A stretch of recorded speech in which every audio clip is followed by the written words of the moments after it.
Hey guys, welcome back to another edition here. I'm going to cover another edition of the Mineland Wildlife Area. I've had a lot of good feedback. I met a lot of great people up at the Kansas City show that had stopped me and talked to me about this and told me I was doing a good job and to keep it up and to keep putting them out there. So I'm going to do another video over South 40 today for you guys and why I enjoy this pit.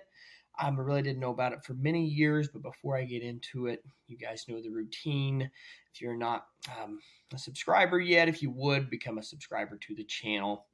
Help support the channel. We're growing. I'm almost ready to hit 500 subscribers. If you got any friends that you want to spread the information to, share it with your friends.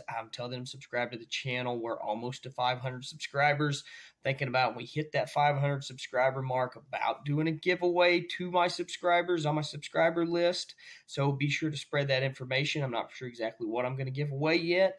Probably some big hammer ringer worms and some 2K jig little punks or some kind of 2K jig packet and big hammer lure packet as well. Ringer worms mainly for the pits and maybe throw some swim baits in there for you guys. And if you guys would, if you guys like the video, Well, you got any questions, comment on the video. Comment and helps too. Helps get the views up, help get the video out there. Okay, so let's jump into South 40. Right here up on the map, you're going to see it come up here. South 40 is real easy to access both ways. If you're coming, you can come from West Mineral. It's almost all a paved road. You go to, I don't know exactly which road it's off of there. It's only just a half a mile off of Sportsman's Pit Road, which I believe is 70th. But it's back to the west, just about a half a mile off of Sportsman's Pit Road, like I said, which is all paved. I think it's 70th. Then if you're coming from the south, it would be 70th too. And it's about, 5 to 6 miles north. And then if you're coming off of West Mineral, it's just a mile and it's 2 miles? Yeah, so it'd be 7 to 8 miles, something like that. Wherever it is in there, how many ever miles it is. But it's just a half a mile back to the west off the paved roads. So there's not too many dirt roads to get out there to it. Ramp condition, it's got a good ramp to it. You do have to back down. The ramp's a little bit tricky to get into. You got to back into it off the road right there. But other than that, it's got a good ramp. The parking, there's not much there. There's enough for about one boat, but you can park on the side of the road if you want to do that. So it's good for any boats, little boats, big boats. You can put them all in there. They're just limited parking. But the good news is there's not very many people in there very often. So there might be now after doing this video because a lot of people don't fish it. I never really fished it until this year, until a pit tournament. So that was my first time, and I've had 2 pit tournaments in there this year and actually done very well in there. So it's actually become one of my favorite pits, and never even fished it in my life. So it's dirty to stained water. It's kind of got a little draw that runs in it, kind of the same one that runs into 41. And then it also runs into, I believe, 21 to the south, whichever one to the south is there. I think it's 21. Not sure. I know it's canoe pit trails, what we call them. This one, South 40, does not really have a nickname for it. Just call it South 40 mainly. Don't have no family names I know of anyway. Probably is some out there. Just never heard much about it. Like I said, the dirty to stained waters. So I'll get into the colors later for that. But you want your darker colors to fish in there. So the first picture here, I'm going to break it down into 3 different sections. The red will be the far south section, which will pretty much be right there where all that red circled. And those few couple points right in there. One of them, I seen a good fish missed off of it. And then the second is the green, which is going to be the far west cove. And then the yellow is going to be the far east cove. So we're going to break it down to 3 different sections for you guys. So let's get into the first area, which is the red circled area. I myself have not done real good right here in this area to the west so much. There is that's the green all the way to the far west. The south bank has some rockier banks right there. There was a 3-pounder. You'll see a picture here. There was a 3-pounder caught in the first pit tournament we did in July in there. That was one of the 2 18-inchers that was caught in there. I think it was 3 pounds, 6 ounces is what it was. and it was caught right there where that green dot is. And then that green bank is good and rockier, good in all months. I've never been in this pit in the winter. I really want to get in there, but so much time. You can only get to so many places. But I bet it would be a good one in the winter. The yellow, there's some brush out there in the middle. I think you can see it. It's like some stumps sitting out there. And I did catch one in a pit tournament in there that was decent. There's a picture on it. A picture of it on here as well. It wasn't no big one. It was 16 inches, I think, 15 and a half. So it wasn't a big one, but it was a decent one. We ended up winning that one. That was an MLF tournament there with that picture. I think we had 8 bass, and I think the closest to us team-wise had 2 or 3. So we kind of dominated that one pretty good in there. Had a real good day in there. It was a real fun time. That was back in August, I do believe it was. The green, which is the point on the west side of that cove going back to the north, is good. In the first tournament in July, I seen an 18-incher jump off there from another guy right in front of me. It was a 3 to 4 pounder, and that was on a rage crawl, I do believe. Couldn't tell you the color. I know it was a Texas rig. Rage crawl. It was a crawl of some sort, Texas rigged. And then the red, which is on the south bank, there's some good laydowns that I've caught not good fish off of, but just little keepers. It's a good bank to catch little keepers off of and kind of flip up there to those trees. I've caught no big ones there. That don't mean they're not going to be there, but I've just caught little ones there myself. Now the purple, I've caught a few little ones and seen a few little ones caught on that north bank right there where the purple is as well. It looks really good on a map. Like I said right there, it looks really good, but just I haven't really done that well on there, just a couple little ones. Now the yellow, there's like a good brush pile or lay down. I can't remember if it's a lay down or a brush pile right there. I remember in that pit tournament though, I caught one that was 18 inches in there in the MLF tournament. I caught it right there. I caught it on a little punk that I always throw. It actually had a missile D-bomb as the trailer on it. I think it was a baby missile D-bomb on that one. And that day, and I was skipping it back in there. And I skipped it up in there. This was the summertime, and it was August, and it was pretty hot. August, beginning of September, somewhere around there. I know it was hot in that morning, but they were still up shallow that morning, and I skipped that thing way back in that brush pile, and he bit it way back in there and pulled him out of that brush pile. So that was pretty cool. Doing that was a shallow fish. That was one of 2 17-inchers caught that, or one of 2 18s we caught that day. Well, I say 18s, they were over 3 pounds. They were 17 and 7/8. They were pretty much 18 inches. They were 2 over 3 pounds in there. And now the second area is the green, which was the cove to the west, furthest to the west. The red has been my best section completely in this pit, period. This is where I've seen the most fish caught. This is where if I went in there, this is the first place I would visit and the last place I would hit, no matter what. I mean, I might even stay in there the whole day if I'm still catching them. I love that area of the pit. There's not a whole lot there, really. There's a couple laydowns on it, and there's a couple little coves you can see down through there on the map. A couple little cuts in there. It would be good, those little cuts, speaking now, those little cuts in that area, those little points would be good with a crankbait early in the spring if you get in there, when that crankbait bite is on, which I like to throw the crank anywhere between 42 to 55 degrees once about February hits. That crankbait bite picks up that wiggle wart rock crawler bite. I really like that during that time period. And a jerk bait would be good. We'll get into that all later. And in a pit tournament in July, I'd fished this area to start off with. There was a boat in front of me. I didn't go down that bank. I went down the opposite bank, the bank on the east side. And I didn't hit that west bank down through there until I went and fished all the way around the pit. I think I'd only had like 2 keepers. Might have had 3, not sure. I think I had 3 little ones. And nothing was really going for me real well that first event. I was just like, what's going, I'm struggling here. Everybody was struggling. I seen that one missed. I was like, I got to get a good one, and I felt it right here in this area. When I got in this area, I just really felt I was going to get a good one right there. And I did. I caught it on the big hammer ringer worm. Little guy right there. And Magic Bug. That one's green pumpkin, but I caught it in Magic Bug. And you can see it's got the little rings, got the little ribbon tail. It's a great summertime worm, especially after it gets hot and they quit biting the 10-inch worm. And I dropped the worm there. They go more finesse. That's the guy to throw. Even when they're not finesse, that's the guy to throw. But, I mean, if you want to throw the bigger worm catches the bigger fish. But that ringer worm catches them all, catches the bigger ones. Won that tournament for me with that 3-pound, 8-ounce bass. And it actually caught all the other bass that same exact day.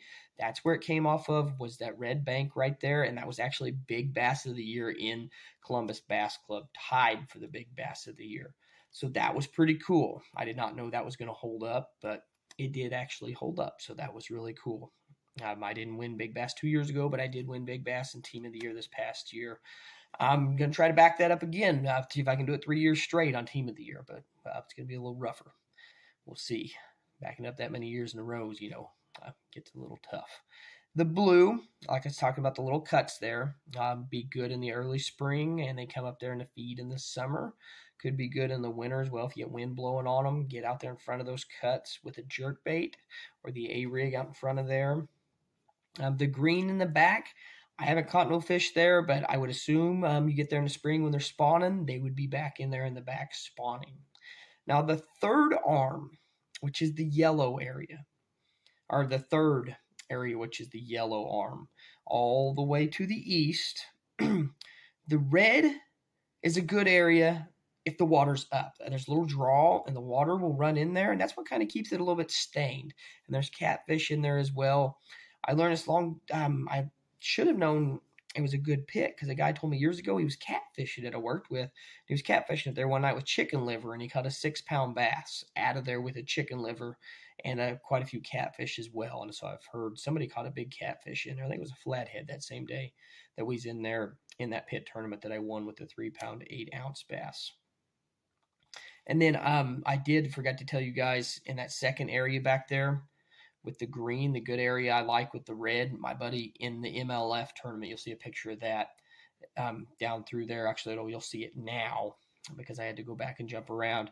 He caught another 3-pounder out of there. We went back for the MLF 2 months later in August. So that's why I like that area. Every time I've been there, I've caught a good fish. Okay, now back to the yellow arm. Sorry for jumping there. I missed some information. So the red is good when the water comes in right there. And if the water's up, it'll be a good spawning area. Fish will go up there and feed. I don't know about spawning so much because it'd wash their eggs away. But water's up in there, fish up in there, it's going to be good. The green, which is the far north end, it really shallows up and there's some brush back in there. And it just looks absolutely amazing. When you get back in there, you're like, whoa. Well, you're like, man, this has got to be fishy. But both times I've been in there, I haven't caught nothing out of there. But I mean, I don't think I've been in there in the right time. Get back in there in the spring, and I think you'll find them spawning back in there, and you'll get into some good bass. I really want to get in there in the spring now. I'm talking about it. It's actually not in the pit drawing this year, so I'll have to get in there outside of the pits. Try to find some free time in between BFLs and everything else I got going on. It's pretty difficult, but I'll try to get out there one of these days this spring, maybe after work one of these days, get out there with my son or a buddy, go smack that. See what we can get out of the back of there because it looks awesome. It just don't think I've hit at the right time yet, but it just looks amazing back in there. The green dots out in there, look for them spawning back in there. Like I said, it gets real shallow, so look for the bass spawning back in there.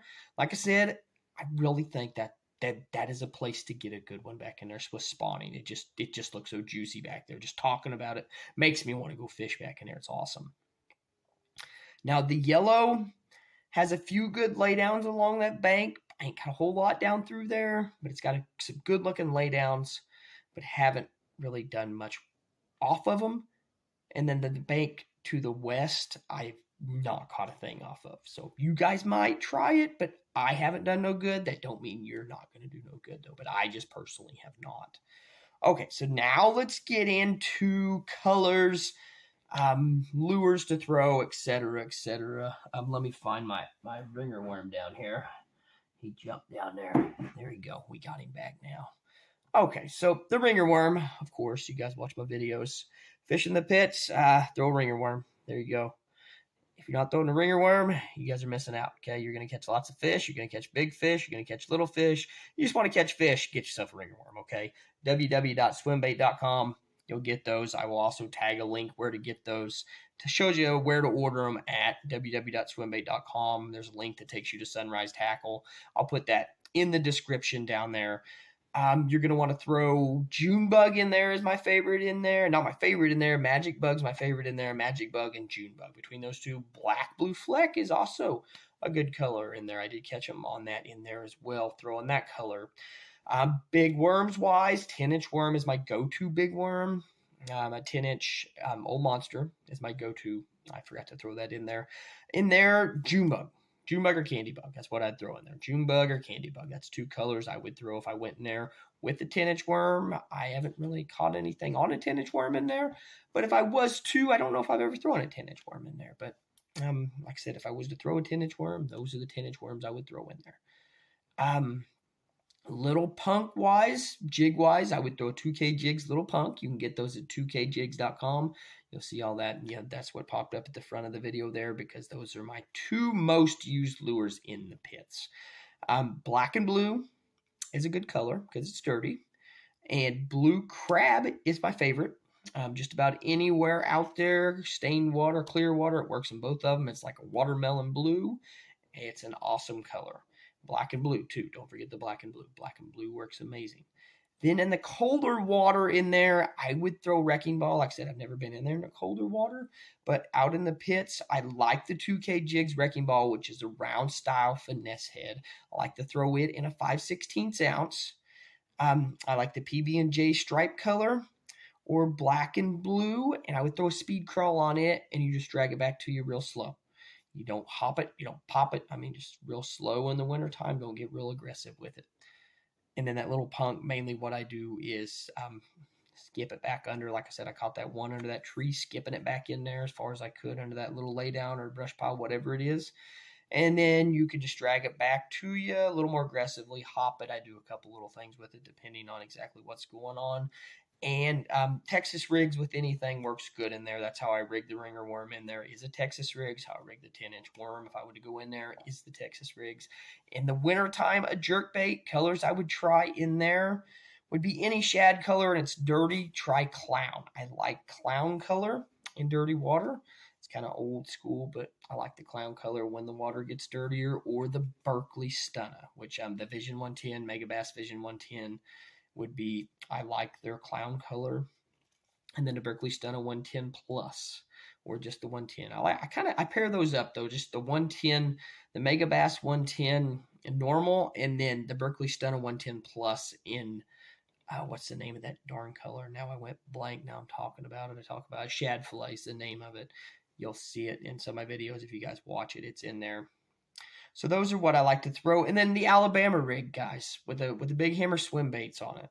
Big Hammer 3.5-inch or Big Hammer 3-inch swim baits on the Alabama rig is deadly, okay?